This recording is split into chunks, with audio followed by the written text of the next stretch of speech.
Okay, so for today's deep dive, you've sent over some really interesting stuff about whether being a gamer could actually give you an advantage in the workplace. Oh, interesting. We've got articles claiming gamers make the best employees. Right. We even have a podcast episode from a CEO who's all about hiring them. Sounds like someone's trying to fill their team with raid partners. Haha, maybe.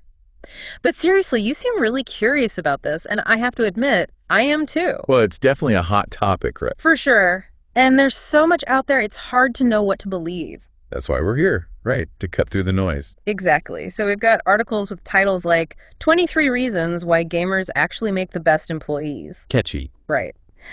But then we also have some more, let's say, grounded analysis from Harvard Business School. Always good to have a counterpoint. Absolutely. We don't want to just take these claims at face value. No, we need to dig deeper, see if there's any real substance to them. Exactly.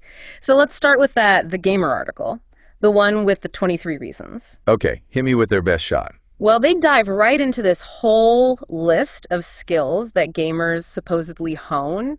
Like what? Give me an example. Okay, so some of them are pretty expected, problem solving, teamwork. Right, makes sense. But then it gets really interesting. They have one called Eagle Vision. Eagle Vision? Huh. Like from those stealth games where you have to spot things. Exactly, like in Assassin's Creed, where you have to blend in and scan the environment for clues. Okay, I can kind of see how that could be relevant. Right. Think about it. You're in a fast-paced work environment, tons of data flying at you.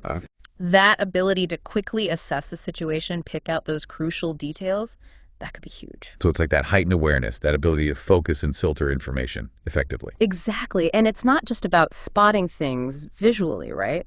It's that mental agility. Being able to anticipate, react quickly, make decisions under pressure. Exactly. And that takes us beyond just specific trainable skills. Okay, I'm intrigued. That Harvard Business School article you sent? Yeah. It argues that gamers might have a fundamentally different approach to work itself. A different mindset, you mean? Exactly. They're used to facing down challenges, not shying away from them. Instead of seeing a big project as daunting, they see it as a challenge to overcome. Right. Like almost like they're playing a game trying to figure out the optimal strategy to win. Interesting. So it's like they're already wired for that kind of problem-solving mindset. You've got it. And it goes even further than that. Oh. The CEO from the podcast, he talks about how this gamer mindset actually aligns perfectly with today's work environment. Oh, so? He specifically mentions remote team management and strategic thinking. Okay, I'm listening. He's basically saying that gamers are already doing these things for fun. Organizing raids, planning out complex strategies in online games. Exactly. They're comfortable working with people remotely, managing teams across different time zones. And that's like essential for so many businesses these days, right? Exactly. It's like they've been unknowingly treating for these roles all along. So instead of being a liability, their gaming experience could actually be a huge asset. Right. But before we start handing out promotions based on high scores, we do have to acknowledge the other side of the coin. The potential downsides. Exactly. Because that same HBS article, while acknowledging the potential upsides, Right. it also throws in a pretty big reality check. Oh, like what?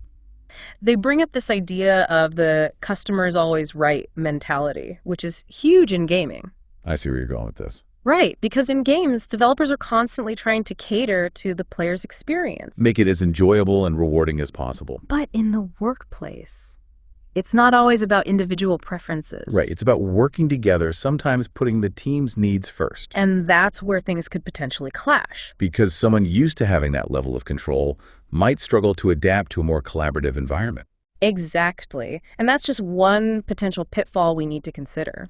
So how do we balance these potential upsides with the possible downsides? That is the million-dollar question, isn't it? And it's something we're going to unpack even further as we dive deeper into this topic. Well, you've definitely piqued my curiosity. Let's keep digging. But before we spiral down that rabbit hole, Right.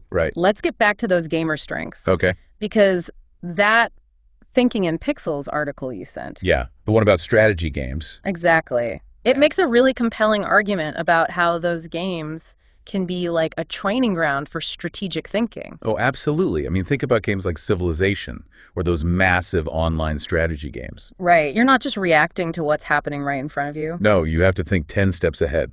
anticipate your opponent's moves, manage your resources carefully, all that good stuff. Exactly. And those are skills that translate directly to so many real-world scenarios, right? Totally. It's like, forget the elves and spaceships. Right. The underlying thought processes are what matter. Absolutely. And it's not just about strategy either. Oh, yeah, there was something else. Adaptability. That's another huge one. Right, because in a lot of these games, things can change in an instant. Totally.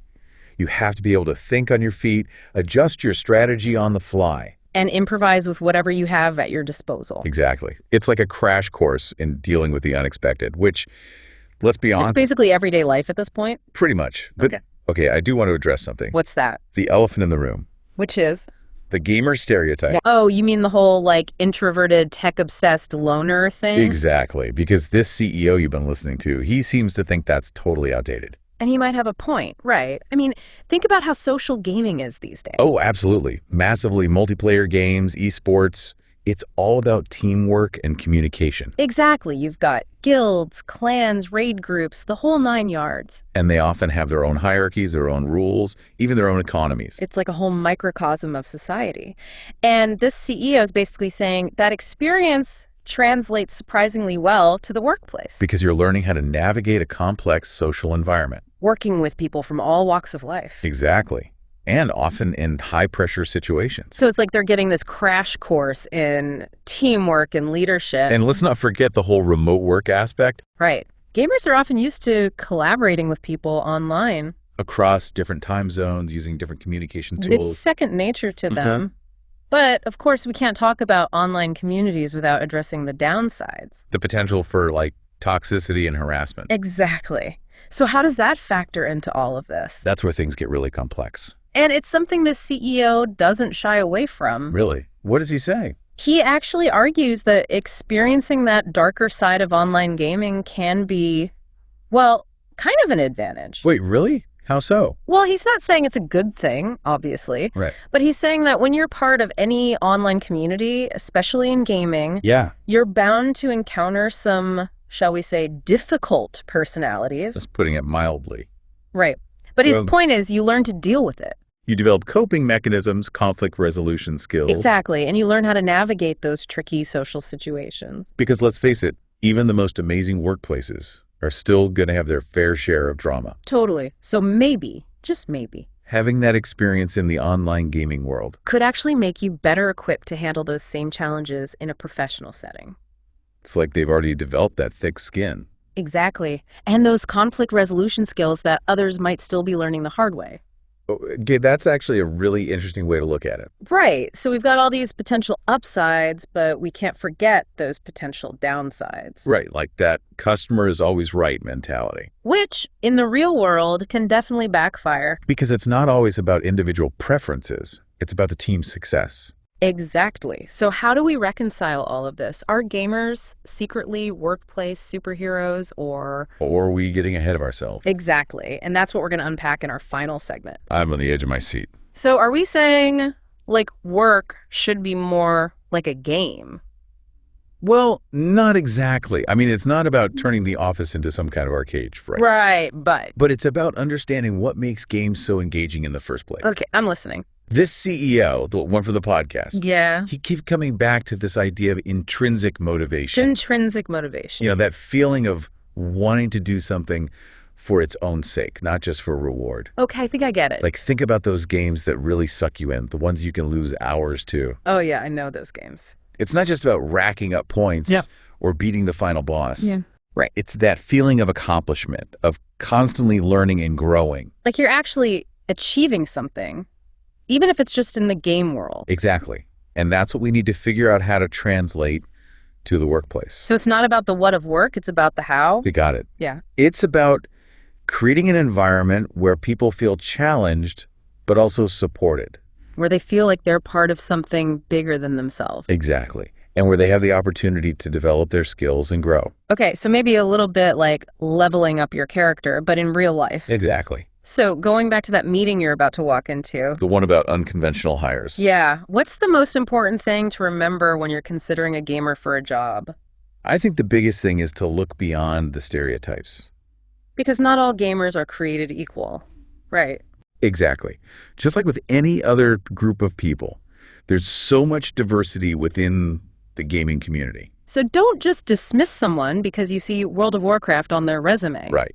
Ask them about it. Figure out what role they play, what they've learned from that experience. So it's not about the what games they play, it's about the how. Exactly. And what they can bring to the table. Because who knows, that gamer you're considering might just be the innovative thinker your team has been missing. Or the master strategist or the team player who can wrangle even the most chaotic online chat room into submission. Exactly. So don't be afraid to think outside the box. And remember, sometimes the most unexpected candidates can turn out to be the most valuable assets. Well, there you have it. Our deep dive into the world of gamers and their surprising potential in the workplace. We've tackled some tough questions, challenged some stereotypes, and hopefully given you a lot to think about. And maybe even inspired you to dust off your old console. Hey, now there's an idea.